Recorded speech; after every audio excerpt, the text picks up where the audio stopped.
are different interpretations of what it means to be a Proverbs 31 woman based upon how people understand the text of Proverbs 31. The Proverbs 31 passage is all about this virtuous, godly woman and all of the activities that she is involved in her daily life. Now, maybe these are not the activities that she is doing every single day, but it gives an example of the sort of things that she is involved with throughout her life. I see that there are some views that are opposed to each other when it comes to this passage. One view has the idea that the Proverbs 31 woman is an example of a career woman, a woman who is a hustler and who's out there to make lots of money, who's successful in business, the quintessential career woman. And on the other side of this, we have those who view this passage and say, I think this passage is more of a spiritual lesson for us as women, not really an example of what we should be doing in our daily lives, like literally speaking, but how we should be working on our spiritual growth and nourishing our homes and our families spiritually. But it doesn't mean, these people would say, that she's actually out there making money. So I feel like those two ways of looking at the passage are contradictory to each other in many ways. And I feel like I fit more in the middle. So when I read the passage of Proverbs 31, I see a woman who is definitely making money. I mean, she's not doing only that. She's taking care of her home. She eats not the bread of idleness, right? She's taking care of her home, her family, her servants. She's taking care of people. But she is also finding ways to make money so that she can help sustain her family. And that's not to say that she's doing this and her husband isn't. They're just things that she finds to do that she can do to help sustain the household and continue to nurture the household in financial ways. So it's not like she's not nurturing them spiritually, because she is. It's not like she's not nurturing them emotionally, because she is. She's there. I mean, obviously this woman, even though she brings her merchandise from afar, right? She is mainly at home, because how else could she do all this stuff if she wasn't at home? But on the other hand, she's involved in business pursuits at the same time. So I feel like it's not bad for a woman to make money, and it could actually be a good thing, but only as long as we keep things in balance, right? The Bible says that if a man provides not for his own, he is worse than an infidel. Clearly, it is the man's job to provide. But the Bible says to the woman that God wants the young women to marry, to bear children, and to guide the house. He does not say, my will is for young women to make money and have a job. It's to marry, to have children, and to guide the house. So I feel like we as women can sometimes be tempted to move away from our main role as homemaker in order to make money and to be successful in the world. And I feel like that our main role is as wife, mother, and homemaker. And that is something that we should not neglect, because it is so important. There are lots of people who are not really spending that time with their children and in their home like they need to be. Who else could fill our role for us? The babysitter can't. The schools can't. Friends can't. Not even church can. We are the mother of these children. We are the wife of this man. This is our home and no one else's. It is our responsibility and our beautiful privilege to take care of this space, this small kingdom that the Lord has given to us. And if we don't fill this role, nobody else is going to be able to fill it as well as we can, if we give it our all and we're in obedience to Christ. However, if in the middle of all of that, there is something that we find that can be useful for bringing in some income. Why not? I don't feel like it's a sin. When I read the Proverbs 31 passage, I do take it literally. There are things that you could understand spiritually, yes. Nurturing your household means nurturing their hearts as well as their bodies, of course. We need to nurture our growth with Jesus, our relationship with him, and grow in faith. Yes, absolutely. But there's also a literal physical sense to it as well that I think can't be ignored. So I do not believe that it is a sin to make money as a woman. What I believe would be the sin would be to prioritize money making over your role as a wife and a woman and a homemaker. So yes, if you're going to spend time making money, you are going to have to take some time that you would have spent homemaking. You're going to have to take some time away from that in order to focus on your business or whatever it is that you're doing. Yes, that is true. But what you would do if you're doing it the right way is you would be balanced in that. You would take small chunks of time to focus in on your business, to make those phone calls that you need to make, to, whatever. And you would let your family know, hey, for this hour, I'm going to be answering emails, or I have a few people to call, or I have to be setting something up on my computer, right? And you would say, hey, for this hour, I'm going to be doing this. But when I'm done, then I'll be available to talk to you about whatever it is you need, okay? And they need to understand that. So there's nap time, there's night time, and there's chunks of time when the kids are playing outside and you can set your laptop up by the window and be viewing them through the window, but getting something done on your laptop at the same time. You're not going to be doing this all day, but you're going to choose chunks of time where you can focus on these projects. And in any way possible, you could be including your children in what you're doing so that as much as possible, you're making a family project and they're involved and they're learning about how to do this sort of stuff in the real world as well. Husband and wife can be involved. Like, there are many different ways to do business from home. Many businesses start out as a husband needing his wife to help him with the business. And they're doing it together, and she's an asset to him. Of course, the woman isn't just a business partner, right? She is his wife. So as a business partner, she can help him to be successful in business. But that can't be her main role. Her main role is still as his wife. Okay. But being a business partner, I see no problem with that. Sometimes the woman has a business of her own that the husband really isn't that involved in, and it just turns out to be very successful, and then they choose to just focus on that. I don't see a problem with that, just as long as they're keeping their priorities straight.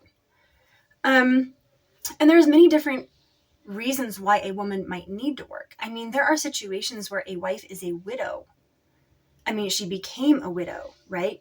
And maybe the church and her family aren't able to fully 100% support her. And she needs to come up with something that she can do to fill in the gaps so that she can stay home with her family and not go find a job out there and neglect her children, so that she can continue to homeschool. So there's that situation. There's a situation of a woman whose husband has abandoned her and she simply hasn't met another man to marry yet, or her husband is disabled. He has some kind of physical issue that keeps him from being able to work. So she needs to find some way to bring in some kind of income to support the family in order for her to be able to continue to stay home with her children. So she's looking for those ways to do business from home because she does prioritize her home and her children and her family, and she doesn't want to give that up. And, I know that the ideal would be for a woman to be 100% present with her family, and for the church and the family to support the family so that she can continue to be there for them. At least in my mind, I think that would probably be the ideal. But life is not ideal much of the time, and I think there are different ways that we can do things that are all equally approved by God and can fit within his purpose for us without going beyond the borders of that. I also want to point out that there are seasons in life. There are times in a woman's life when having a business from home is just not the sort of thing that she is going to be able to do. It doesn't even enter her mind as a possibility. When you're pregnant and you're constantly vomiting and you're exhausted, having a home business is probably not going to be in your list of priorities right now, right? But then there are other seasons in life when you feel like, I think I can do this now, So when I see the Proverbs 31 woman, yes, I do see a woman who is finding ways to bring in income to help sustain the household. I don't see her as a career woman, though. I just see her as a woman who has a home business. She's not neglecting her family. She's not neglecting her home. She's not neglecting her children or her husband.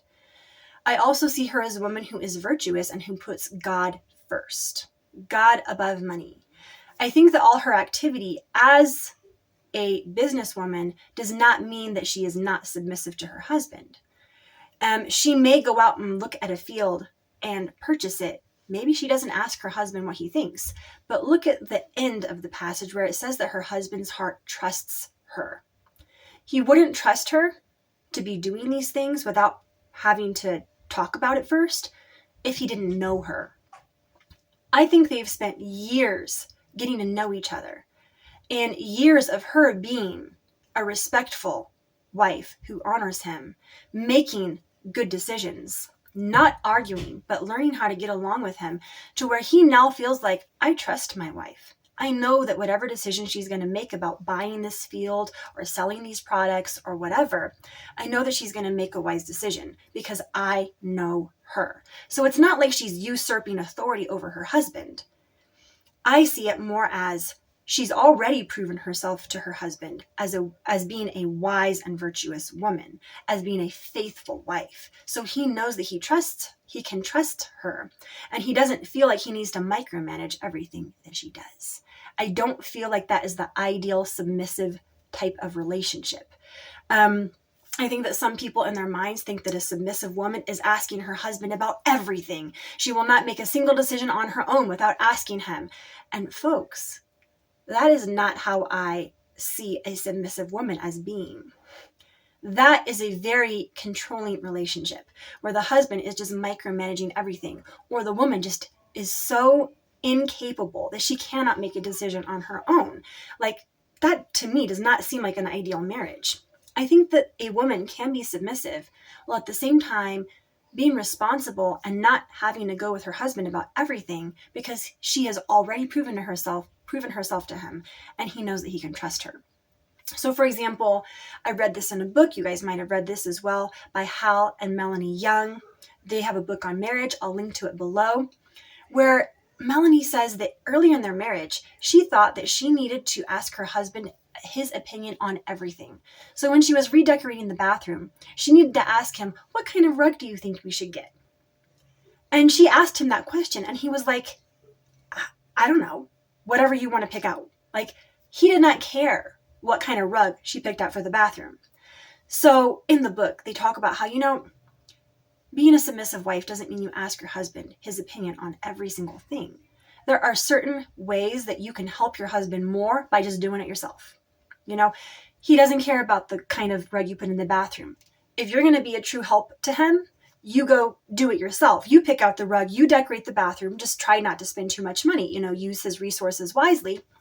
And he'll be so happy, and he'll be like, oh, I'm so glad that burden is off my shoulders now, because that's one less thing I have to think about. And I think that is where this all fits in with the Proverbs 31 woman. She's not so independent that she's making all these decisions on her own without respecting her husband, without caring about his opinion. I'm not seeing it like that. I'm seeing it in a different way. I'm seeing it that she is such a help to him, that she is making certain decisions for him, not all of them, but certain decisions she's making for him so that she can take that burden off of him of having to make every single decision himself. And in that way, she is helping him. And in some matters, I'm sure she would ask her husband, what do you think I should do about this? But in others, he can delegate his authority to her. And I think that's a key phrase, delegate his authority to her to make those decisions in those areas so that he does not have to worry about it. And he can then have time freed up to focus on other things that he needs to focus on himself. So I hope that clarifies my opinion on the Proverbs 31 woman. I do believe she is a submissive wife. She's respectful and honorable to her husband, or honors her husband. She does nurture her family. She is a home keeper. She prioritizes God and family first above everything. However, I also see her as a businesswoman who knows how to keep business and family life balanced. I don't believe it's a sin to make money from home. I don't actually even believe it's a sin for a woman to have an outside job. The only thing I see a sin as being is if you neglect your first priority and instead prioritize other things that should not be in first place in your life. So I hope that clarifies my view. I definitely believe that we should ideally try as much as possible to be home. Be home and take care of it. If you're away from home, your home's going to be neglected. It's just reality. If you're not spending time at home, who's there to clean it? Who's there to cook? Who's there to take care of the kids? You do need to spend a lot of time at home in order for it to be taken well care of. However, even at home, we can spend chunks of time on a home business, or if necessary, we can go out of the home to spend time working out of the home. I know several people who have photography businesses, and they actually have to go to the wedding, to the, quinceañera, to the whatever, to take the photographs and the videos there. Other people take videos and photographs for realtors. Sometimes you do have to leave the home and go someplace.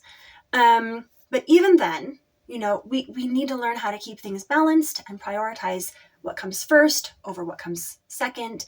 And I think that as long as we can do that, then having a business as a woman, as a godly and virtuous woman, I think is fine. Thanks for watching this video about how to be a Proverbs 31 woman. Now, as I was considering this topic over the past few months, I had a lot of thoughts. Many of them I shared in this video, but I continued to have more thoughts afterwards, which I wanted to capture. So I wrote them down in my blog post, which I will link to in the description box below. This is the sort of post where you can take your time reading it and just absorbing these thoughts on how we can be a Proverbs 31 woman. It's going to provide a lot of food for thought for you. And I recommend just heating yourself up a hot, steaming cup of tea or coffee, sitting back, relaxing, and reading this. Now, if you don't have the time to read it all in one sitting, that's okay. Read a little bit, come back, read a little bit more. But I would love to hear your thoughts on how to be a Proverbs 31 woman, what that looks like, and no fear, it's okay if we disagree on some of the points. So I would love it if you would subscribe to my channel and hit the notification button so that you can be notified of new content coming up. All right, see you in the next video.